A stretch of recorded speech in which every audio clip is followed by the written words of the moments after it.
guys, good day. Welcome to another video lecture in ACP 311, Accounting for Special Transactions. This video is the continuation of our lecture in Partnership Liquidation under Installment Basis. In the past video, we were able to discuss the concept on how to liquidate a partnership under installment basis. And we were able to introduce also the concepts of cash safe payments. Now, in this video lecture, to continue our discussion in cash safe payments, let us consider the presence of cash withheld during the liquidation process under installment basis. So, what is cash withheld? So it is the cash set aside in a separate fund which is not a factor in computing possible loss, but it is set aside to ensure payments of potential liquidation expenses which may be incurred and unrecorded liabilities which may be discovered. So when there is the presence of cash withholding or cash withheld in the problem, these are obviously explicitly stated in the problem, and the accounting treatment for cash withheld should be added to the total value of the remaining non-cash assets to obtain the maximum possible loss needed in the computation of safe installment payment. Also, cash available for distribution to the partners for the period is net of cash withheld. So again, when there is cash withheld for payment of future liquidating expenses and possible payment of unrecorded liabilities, this will be considered as immediate loss to the partners. Since it is an immediate loss to the partners, then therefore it will be deducted to the capital balances of the partners before distribution of any cash to them. Unrecorded liabilities are also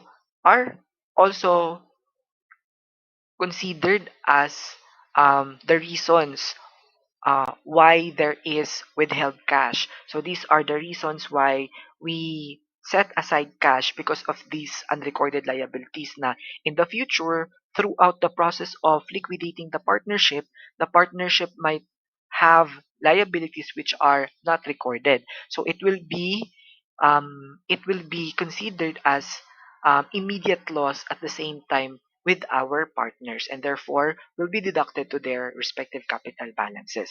So again, this will be allocated to the partners according to their profit and loss sharing agreement. So we have here an example of a comprehensive problem where there are cash withheld, liquidating expenses, and unrecorded liabilities. Now, our objective is to prepare statement of liquidation and to determine how much is cash to be distributed to the partners every after cash is available throughout the liquidation process. So we have here RST, our partners who share profits and losses as follows. So we have 50, 30, and 20 for them respectively. All partners are personally insolvent. On December 31, 2020, they agreed to liquidate their partnership. The firm's statement of financial position are as follows. So we have here the assets that includes cash of 543, 5430, and other non-cash assets of 61,870 in their respective liability and equity accounts. And we also have here the schedule of the realization of our non-cash assets. So we have 24,700, the book value of our non-cash assets realized on January for 20,120 only. So therefore, on January, we have a loss of 4,580, 12,170, and 300 pesos loss on realization for the months which your total non-cash assets were realized. We also have here cash withheld. As mentioned earlier, cash withheld um, will not be considered in the distribution or in the liquidation process, but however, it will be considered during the preparation of your cash safe payments as addition to your total possible loss.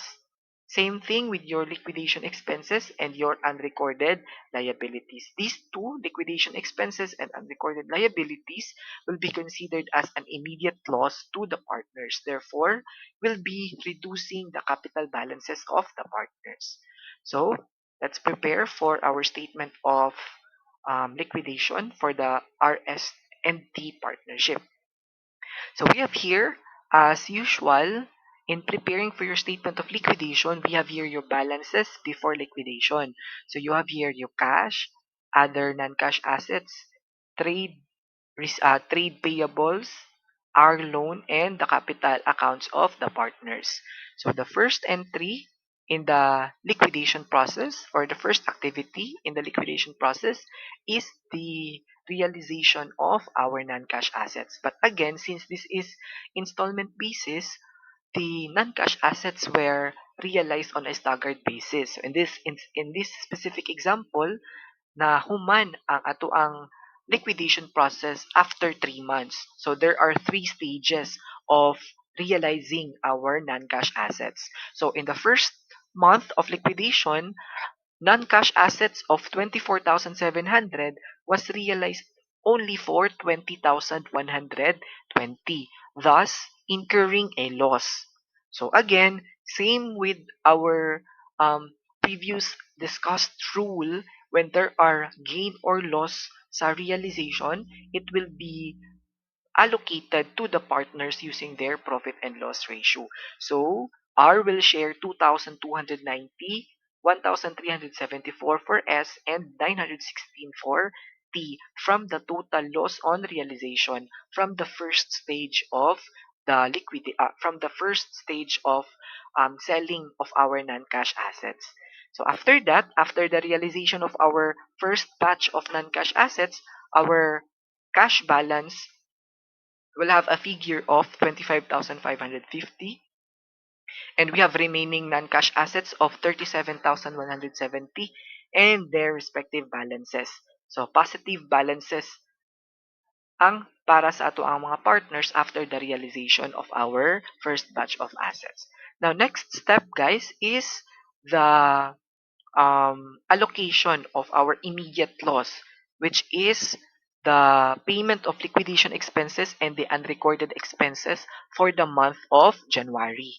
Okay? So we have a total amount na 2,750. So that is from 1,200 liquidation expenses and 1,550, which is unrecorded liability paid on the month of January. So that 2,750 is considered as an immediate loss and therefore will also be allocated to the partners using their profit and loss ratio. So after the payment of the liquidation expenses and the unrecorded liabilities, so they will now have a balance of 12,737, 3,270, and 23,071. Now, if you have noticed na in the schedule presented earlier, we have cash withheld of 3,000. But in the statement of liquidation, we don't actually account 3,000 na cash withheld for future possible expenses. Now, based on our discussion earlier, na it's really not included in the preparation of the statement of liquidation ang atong withheld cash. Asa lang di ay siya included. Your cash withheld for possible future expenses will only be included in preparing for your cash safe payments as an addition to your maximum possible loss. So therefore, to continue our illustration, after the payment of your liquidation expenses and unrecorded liabilities, will now pay our third-party creditors or our creditors. So we will be paying our trade liabilities of 12,892. So therefore, we will now have zero balance for our trade, and our cash will be reduced also with the same amount, giving us a remaining cash of 9,908. So therefore, after everything is settled, on the month of January, we have a cash of 6,908, which is available for distribution to our partners. Now, since we don't have an idea on whoever among the partners ang makareceive ng 6,908, then therefore, we will be preparing cash safe payments in order for us to determine who and how much will receive these 6,908 among our partners. So let us prepare safe payments for the month of January. Again, let me just remind you on the assumptions on preparing cash safe payments. So first assumption is that um, all loan balances will be adjusted and will be added to the capital accounts, and then all remaining non or all remaining unrealized non-cash assets will be considered as loss. And in this case, since we have the presence of our cash withhold or cash withheld, that will also be considered as a maximum as as part of your maximum possible loss. So therefore, you have a total a realized non-cash asset of 37,170 plus your withheld cash for the month of January nga 3,000. And next assumption, if ever the partner has a deficient balance, it is assumed that in preparing your cash safe payments, ang partner na ang partner na may deficient balance can cannot distribute or cannot contribute money anymore in the partnership. Thus, all the remaining partners with positive capital balances will absorb the negative balance of that particular partner. So, let's prepare for their capital balance for their cash safe payment for us to determine kinsa ang makadawat or makareceive ng remaining or available cash for the month of January. So we have here capital balances, guys. So these are the capital balances of the partners right after the payment of our liabilities. So these are the balances of the partners right after the payment of the liabilities. So first step is to update if there are loan balances. So my loan balance or my receivables are na 8,000 to the partnership. Therefore, it increases its capital or its total interest. So we have 20,737 for R, 3,270 for S, and 23,071 for T. Now, let's distribute the maximum possible loss.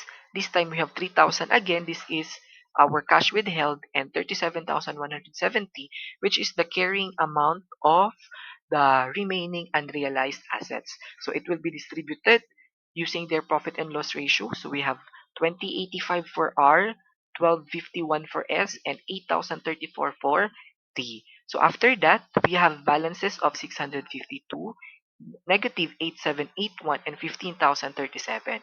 So if you have observed, after the distribution of possible loss, S's capital balance becomes negative. So our assumption again, nga dili na maka-contribute si S. So therefore, this negative balance will be distributed to the partners R and T using their relative P&L. So R will share 5 over 7 and T will receive 2 over 7. So we have 8,781 times 5 over 7, so that is 6,272 um, to be absorbed by R, and then 2 over 7 times 8,781, so that's 2,509.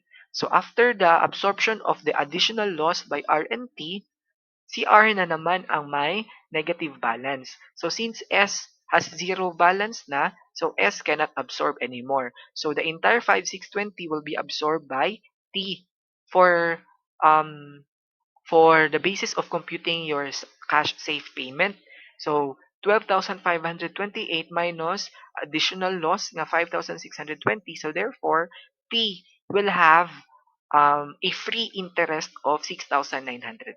So this figure, if you have noticed, is the same amount of the remaining cash we have in the month of January. So therefore, we have this remain available cash of 6,908 for the month of January will be given solely kay T for 6,900. So that solves our problem on whom and how much ang ato ang ibayad sa mga partners. So in this case, for the month of January, after the first stage of selling our non-cash assets, 6,908 will be paid to T. Okay? To continue our liquidation process, so we have here your balances right after the payment of first na available cash. So we have,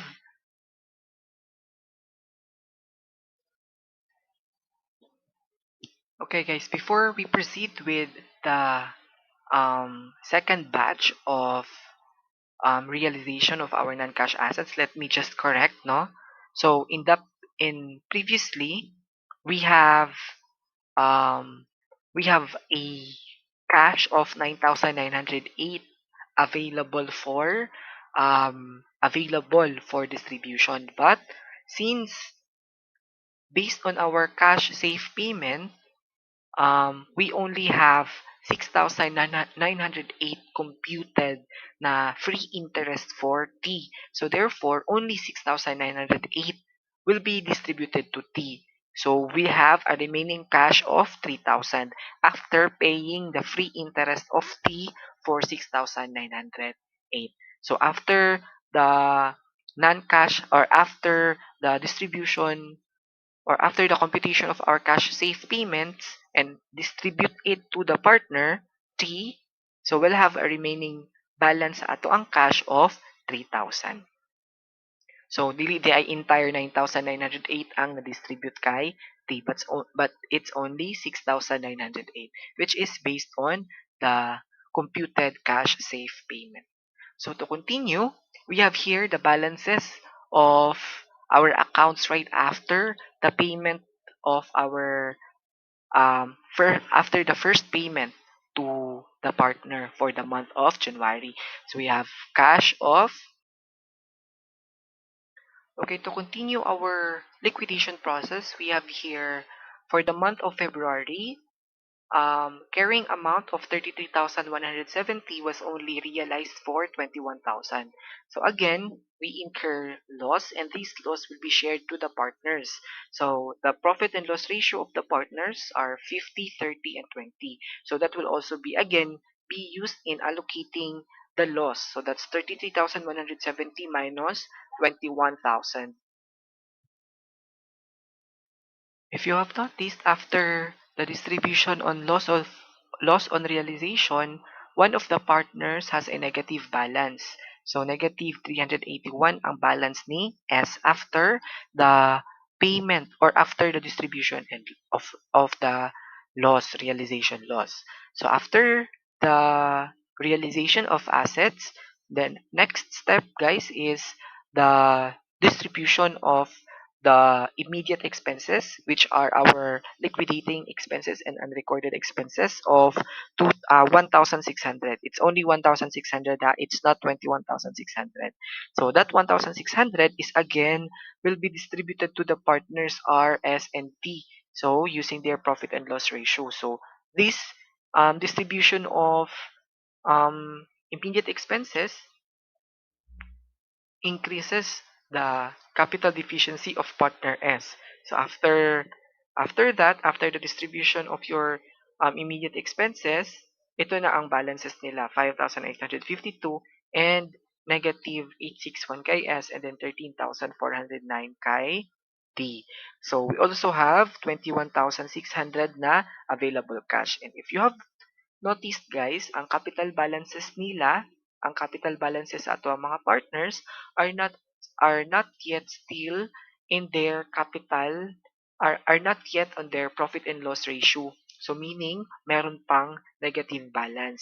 So since may negative or may capital deficiency pa sa mga partners account, then we will still prepare cash safe payment in order for us to determine how much will be paid to the partners if ever. So we have here the computation of our cash safe payments for the month of February. So we have here your capital balances right after the distribution of your immediate expenses nga liquidating expenses and um, ano yung isa? Liquidating expenses and unrecorded liabilities. So we have 5582 for R, 861 for S, and 13,409.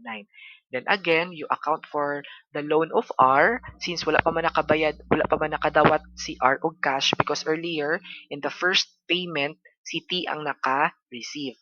So we have a total interest of 13,852 for R, negative 861 for S, and then 13,409 for T. Also, next step is to distribute for the possible loss. So this possible loss is from the remaining non-cash assets of 4,000 nga wala pa nabaligya plus 800 pesos na cash withheld for the month of February. So we have 4,800. And this 4,800 will again be allocated to the partners using the P&L.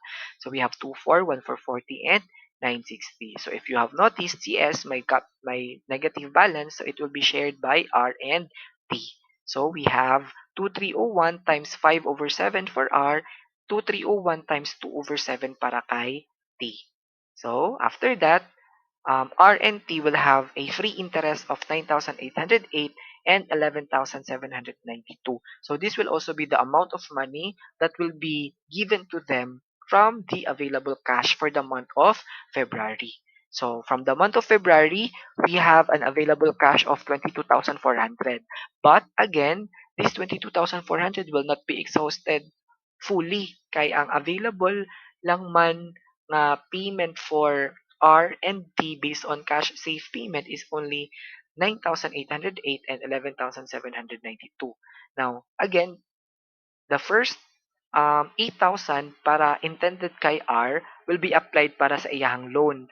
And then the remaining 1,808 will be applied para sa iyahang capital interest. And the 11,792 for partner T. So after the payment of the second available cash or after selling the second batch of our unrealized assets, will now have we now have a balances of 800 para sa atong cash, 4,000 para sa atong unrealized assets and their capital balances. So if you have noticed, CS na ay negative balance nga 861. So to continue our liquidation process, so we have here 861. Again, it's already the last stage in the liquidation process for the month of March. So, fully na baligya na tanan ang atoang non-cash assets. So, ang carrying amount na to, ang atoang non-cash assets nga ay carrying amount of 4,000 is only realized for 37, thus giving again a loss on realization para sa partners. So, we have 150, 90, and 60 nga share para sa ato ang mga partners. And then, payment of our liquidation expenses. So, for the month of March, we have a liquidating expenses of 200. Tapos, wala na tay unrecorded liabilities. So, ang atuang immediate expenses na lang, tungaan sa atuang mga partners, will be 200 and will be shared 160 and 40 to our partners. So, after that, we'll now have a balance of 4,300 para sa atuang cash. So, we have 3,794 and then negative 1,011 for S and then 1,517 for T.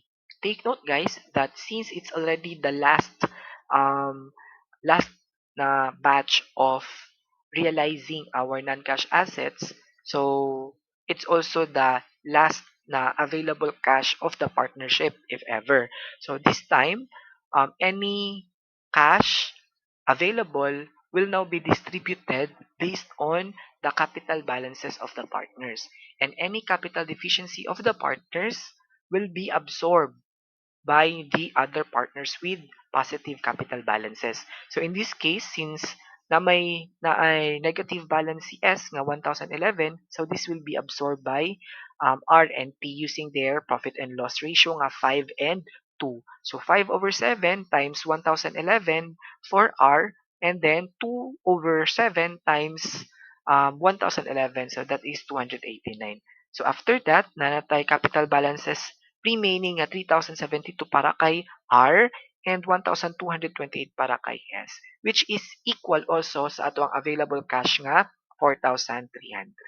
So this 4,300 will be used to settle the remaining capital accounts of R and T respectively of 3,072 and 1,228.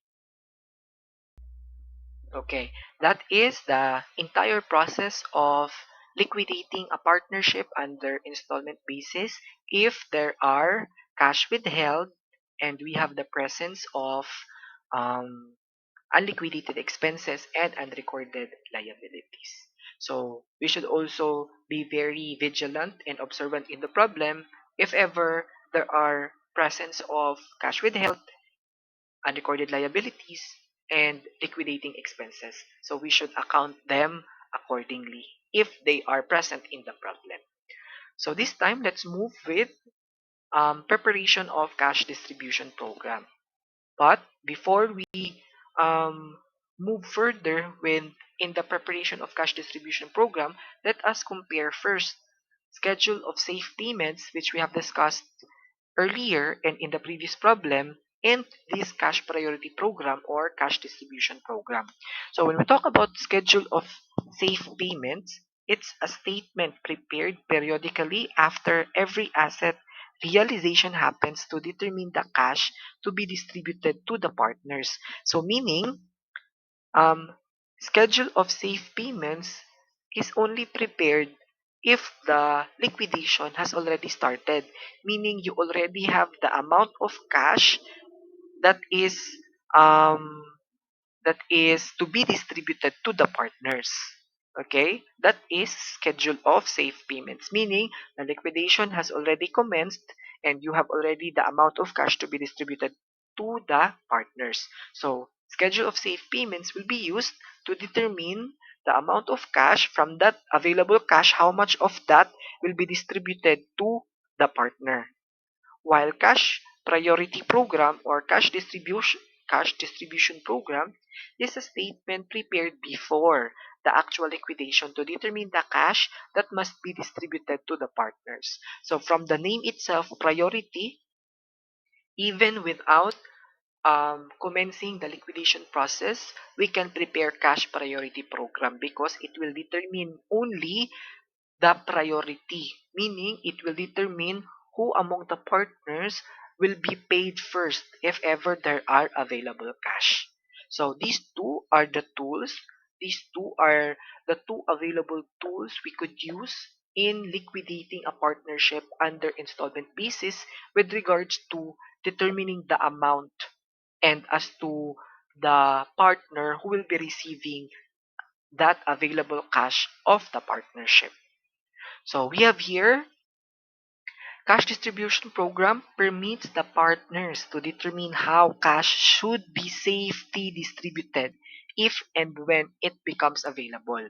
So the preparation of cash distribution plan before the actual liquidation is therefore an alternative to the method previously described or the cash safe payments, that of preparing periodic computation of safe payments to the partners. So in the problem, if you are directed to compute for the cash distributed to a particular problem under two of these tools, then you may do so.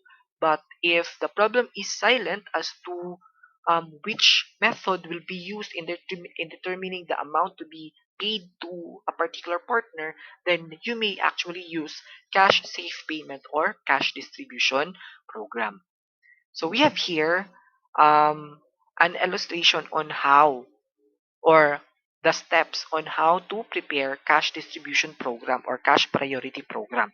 So we have A, B, and C partners who share profits and losses as follows. So they share 40, 30, 30 respectively. They decided to liquidate the partnership and they would like to have an advanced cash distribution plan. So as mentioned earlier, kahit na the partnership has not yet started, you can already prepare cash priority program. Unlike cash safe payments, na you can only prepare cash safe payment if the liquidation has already started and you already have the amount of cash available for the distribution. So you have here your asset accounts and your non-cash asset accounts and your liabilities and owner's equity accounts. So we have here the procedures to prepare a cash distribution program. So the following are the procedures. First, compute the loss absorption potential of each partner. So the loss absorption potential is the maximum loss each partner can absorb and which can eliminate him from any cash distribution. So take note guys that the first priority in the distribution of available cash in the partnership is the partner who has the highest loss absorption potential. So kung kinsa ang naay pinakataas na loss absorption potential, siya ang priority in the distribution of cash if ever there is available. So how to compute loss absorption potential? Loss absorption potential is computed by dividing the partner's total interest, which consists of his capital and any loan balances, if there's any, by his profit and loss ratio. So we have here the partner's capital plus their loan if there's any. So meron tayo kay A, B, and C of 40, 45, and 54,000 respectively.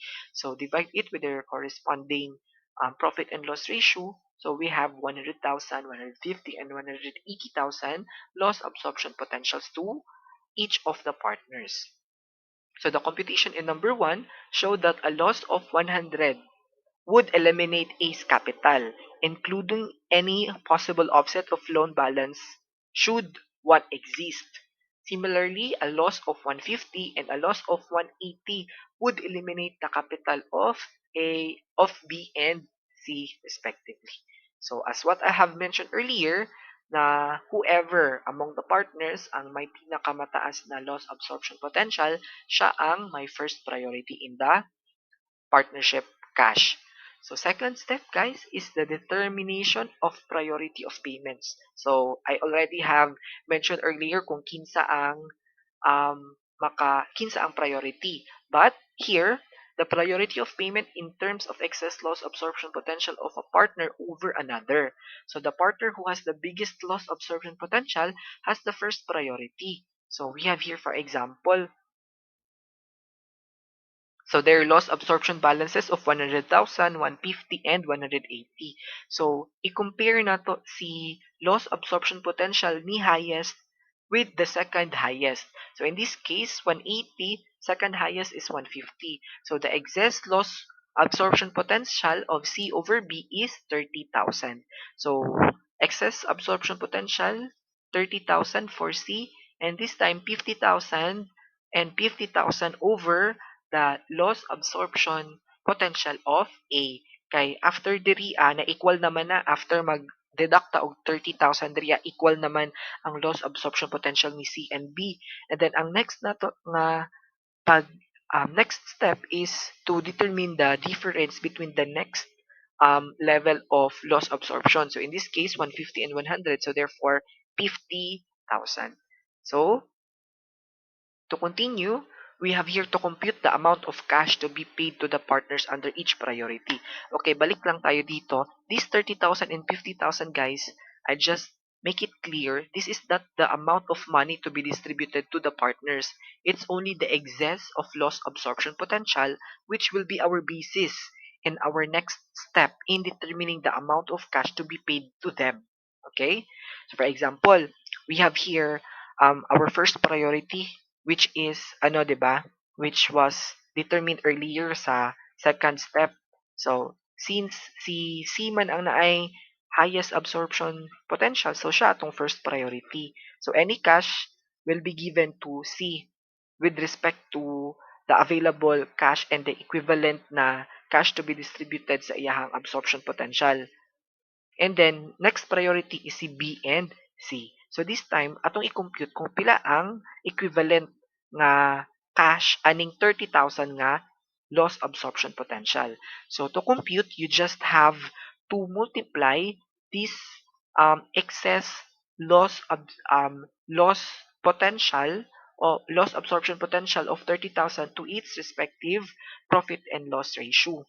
So in this case, ang P&L ni C is 30%. So we have 30,000 times 30%. So therefore, the first 9,000, if ever na ay available cash in the partnership, the first 9,000 will be given to C. And kung naapay available, the excess will be given to B and C by 15 and 15,000 respectively. So 50,000 times 30% and then 50,000 times 30%. So we have 15 and 15,000 respectively for B and C as a priority to them, second priority. So therefore, um, if ever the ay cash nga available, for example, na ay 39,000 cash nga available, A will not receive anything in the partnership, B will receive 15,000, so dapat daan dari ang 15,000, dari 15,000, and then C will receive 24,000. That's from 9,000 plus 15,000 respectively. So that's 39,000. If ever, 39,000 ang available cash. However daw guys, if any amount in excess of 39,000 available for cash distribution is paid to the partners, the remaining or the excess of 39,000 daw will be distributed according to their profit and loss ratio agreement. So for example, 40,000 ang available cash. So therefore, ang 39,000 will be distributed based on this priority. And the 1,000 remaining cash will be distributed to the partners using their profit and loss ratio. So 1,000 times 40% mo na ang share ni A, and then madungagan ang share ni B og 1,000 times 30%, and then CC also for 1,000 times 30%.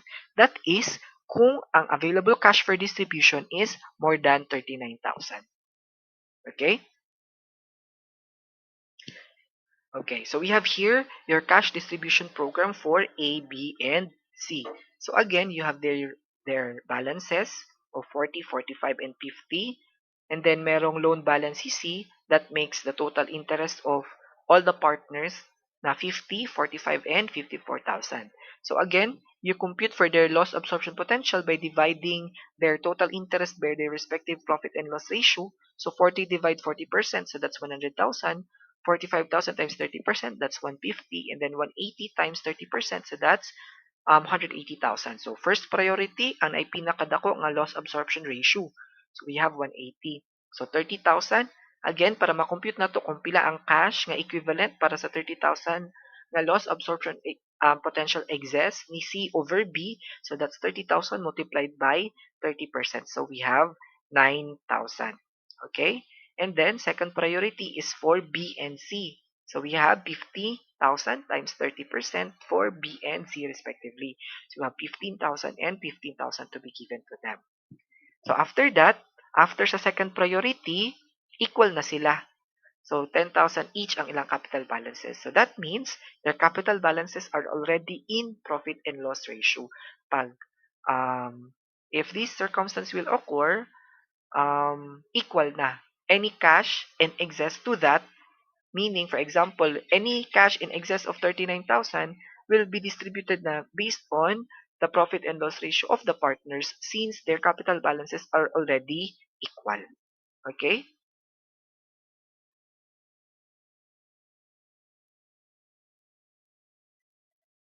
So we have another illustration.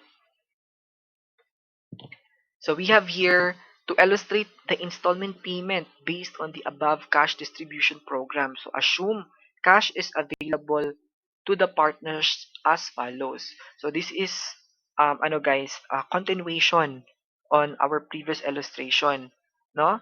So we have available cash daw for August na 33 and September for 43. Take note guys nga kani siya gi-prepare na nato siya daan even without starting the liquidation process.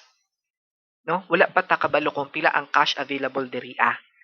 So this time, for example, nag-start na daw ang liquidation process and we already have the amount of cash available for distribution. So unsa na to pag-distribute ang 33,000 o 43,000 using the cash distribution program. So for example, for the month of August, so the 33,000 will be distributed as follows. So first priority, 9,000 para kay C. Okay?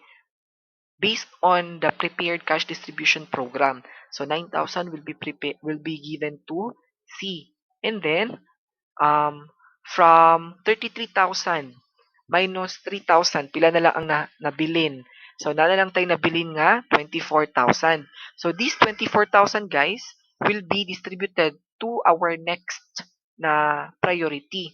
Our next priority, priority number 2 is B and C in a ratio of 30-30. So, this is the ratio 30-30 para kay B and C. Kay 40 man ang kay A, 30 kay B, 30 kay C. So, that 24,000 will be shared by B and C 30-30. So, 3 over 6 times 24 mo na ang share ni B, and then 3 over 6 times 24 also mo na ang share ni C.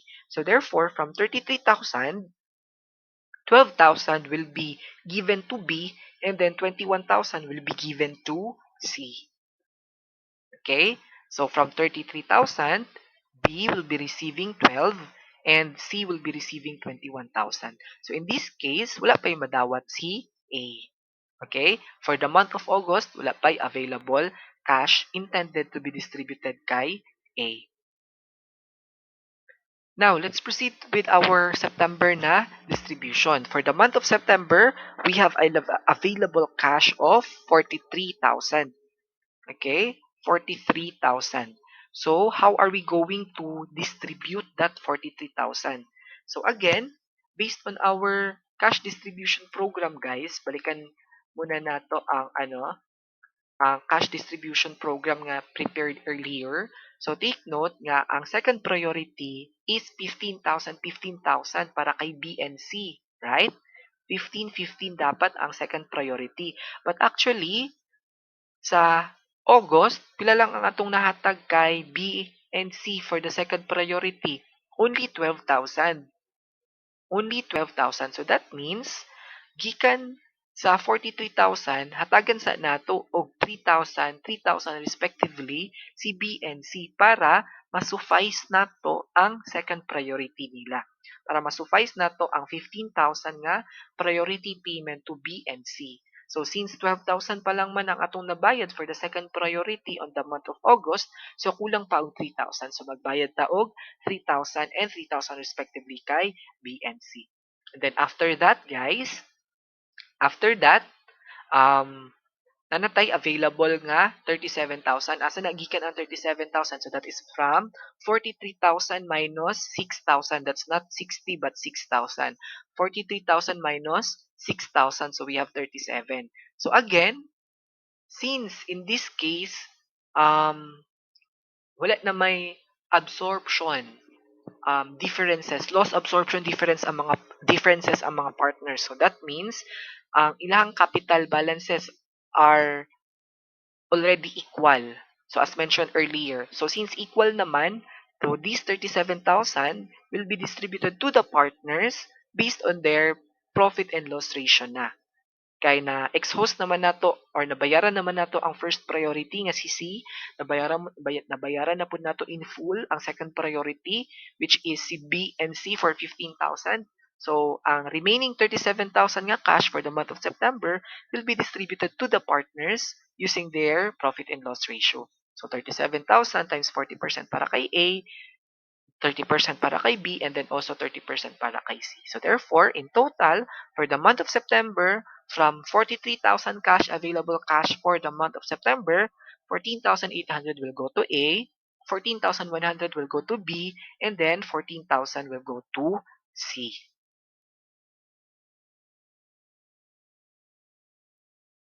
Okay, so this time, let's have another example of your cash distribution program. So to illustrate the preparation of cash distribution program or cash distribution plan, statement of partnership liquidation, and the related supporting schedules of safe payment when a more complicated situation arises. So assume that partners of bankrupt company agree to liquidate their partnership on July 1, 2020 because the company is having financial difficulties. So the partners' capital account balances and profit and loss ratio before liquidation are as follows. So they have capital accounts and then their loan balances. So take note, iba-iba ang loan. Meron tayong loan payable and loan receivable on the point of view of the partnership. So we have here credit and debit balances. And you also have here their P&L ratio. Okay? So, yung naka-debit balance, guys, so that means loan to corpus from bankrupt company. So, the partners and creditors agreed that EBRO will act as administrator, and EBRO anticipates that it will take approximately 3 months to complete the liquidation. So the partners request that available cash be distributed them at the end of each month. So consequently, EBRO prepares cash distribution program below to ensure the reasonable cash payments to the partners. So assuming before the liquidation has started, EBRO as the administrator of the liquidation process of the partnership has prepared cash distribution program as follows. So we have here their capital balances plus minus their loan balances. Okay? So we have 36 plus 14,000 para kay Burgos, 28 minus 4 since may liability si Corpus, may receivable ang partnership kay Corpus ng 4,000 so it will be accounted para sa kanyang interest, and then Diaz of 16,000 and Ebro also for 30,000. So to compute for the loss absorption ratio, so or loss absorption potential, you just simply divide the total interest of each partner to their profit and loss ratio. So therefore, Burgos will have absorption potential of 250,000, 120,000 for Corpus, 30,000 for Diaz, and 300,000 for Ebro. So 16,000 divide 50%. Is that 32,000 alone? So 16,000 divide 0.50. So that is 32,000 only. So if you have noticed, who among the partners will have the first priority? Again, ang may first priority will be the one who has the highest loss absorption ratio or loss absorption potential. So in this case, we have Ebro. So 50,000 times pila ang profit and loss ratio ni Ebro? 10%. So 50,000 times 10%, so 5,000 will be paid first dapat kay Ebro if ever may available cash in the partnership. First 5,000 will go to Ebro. Second priority is si Ebro and Burgos. So, since sila ang may second priority, so compute. So, compare it with the next highest. So, ang next highest nato is 120. So, 250 minus 120, so we have 130. So, 130 times 20%, so that's 26,000. And 130,000 times 10%, that's 13,000. So, second priority will be Burgos and Ebro respectively for 26,000 and 13,000 respectively. And after that, our third priority, since wala pa man nag-equal, in this case, ang ato ang mga balances, so we'll have to compare 120 to the next um, loss absorption figure, which is 32,000. So 120 minus 32,000, so we have 88. So next priority will be Burgos, Corpus, and Ebro. So 88,000 times 20% for Burgos and Corpus, so they are expected to receive 17,600 each as third priority, and 8,800 for Ebro from 88,000 times 10%. Okay? So that means further cash, if ever, kung naapay available after these amounts are being paid to the partners, will now be distributed using the profit and loss ratio of the partners. Okay? So we have here the details of the liquidation process. So on July 1, 2020, the company assets and liabilities are as follows. So again, since we are preparing cash distribution program, it's okay to prepare it in advance. Ha? Kay mo man na ang nature ni cash distribution program, it can be prepared in advance even without the commencement of the liquidation of the partnership. So this time, mo na ni ang details sa partnership liquidation. So we have cash of 6,000 and cash assets of 244 and liabs of 130. So available cash proceeds for the month of July, we have 144, August for 20, and September of 20,000. Now, we also have additional data. The projected payments shown in the next figure are based on his plan to set aside 10,000 cash at the end of July and 4,000 at the end of August as a reserve for future unrecorded liabilities. So we have the presence again of our cash withheld here, which is intended for payment for future unrecorded liabilities. And by the end of September, EBRO, as the administrator, expects that all liquidation expenses and unrecorded liabilities will be known so that a final distribution of plan can be made. So that is still on September pa. So from that details, guys, we have here the projected schedule of payments. So projected schedule of payments. So we have for the month of July, August, and September. Okay? So for the month of July, guys, so we have 130. Okay? We have 130 to be paid sa ato ang mga creditors first. So naman tayo creditors nga 130,000. But by the way, for the month of July, how much cash is available?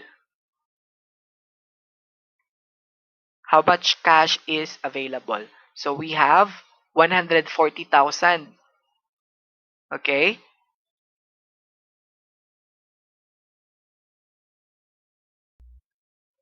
Okay, for the month of July, we have a total available cash of 150,000.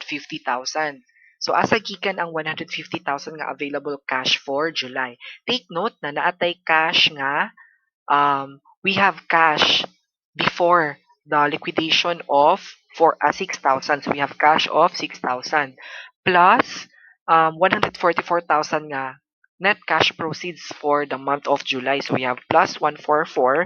So we have 150,000 available cash for the month of July. But take note na it was expected na 10,000 daw was set aside at the end of July. So that means cash withheld ang 10,000. So therefore, ang available cash lang for distribution for the month of July will be 140. Okay? 140. So 130 of that, since it is in the partnership law that all creditors will be paid first over the partners, so 130,000 will be paid sa ato ang mga external creditors. So after the payment of 130,000 sa atong mga external creditors, so we have 140,000 minus 130,000. So na lang tay available cash nga 10,000 to be distributed sa ato ang mga partners on July 31 of 10,000. Now, the question is how are we going to distribute that remaining cash or that available cash sa ato ang mga partners on July 31? So, kanang 10,000, ato ana siyang i-distribute using this using this cash distribution program. So, first priority, 5,000 will be given to Ebro. So, first will be given to Ebro. So, nanay 5,000 daan si Ebro. So, pila na lang ang nabilin? So, that's 10,000 minus 5,000. So, na lang tayo nabilin nga 5,000. So, that 5,000 will be given to our second priority. Kinsa atong second priority diri So, second priority nato will be Burgos and Ebro. Okay? So, Burgos and Ebro will share the 5,000 using their profit and loss, which is 2 over 3 for Ebro and 1 over 3 para kay Ebro. So, that means, sa 5,000 nga nabilin, si Burgos will share 2 over 3. So, 2 over 3 times 5,000. So, Ebro will share 3,333. And then, si si Burgos will share 3,333 and then Ebro will share the remaining nga 1/3 times 5,000. So mag-share siya og 1,667 plus the 5,000 nga payment para sa iyang first priority. So Ebro will have 6,667 nga payments for July 31. Okay? So these are all based sa ato ang cash distribution program. These figures are all based sa ato ang cash distribution program. And also, same para kay August 31 and on August 30. So the following event took place during the 3-month liquidation of the company. So mao ni siya for the purpose of preparing for the purpose of preparing cash safe payments, we could also use this data in preparing our cash safe payments to compare the cash distribution program that we have prepared.